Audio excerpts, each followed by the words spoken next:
Hello, Eileen. Just wanted to say congratulations because by this time you will have completed your defense, and I know that feels pretty good, and it deserves a face-to-face congratulations, not just a post. Uh, Feel free to take the week off.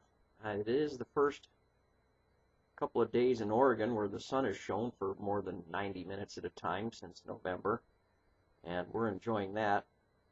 I spent lots of time down in the Pensacola area in the Navy, and I do like Florida, but it's a little too hot too long for me. But anyway, congratulations.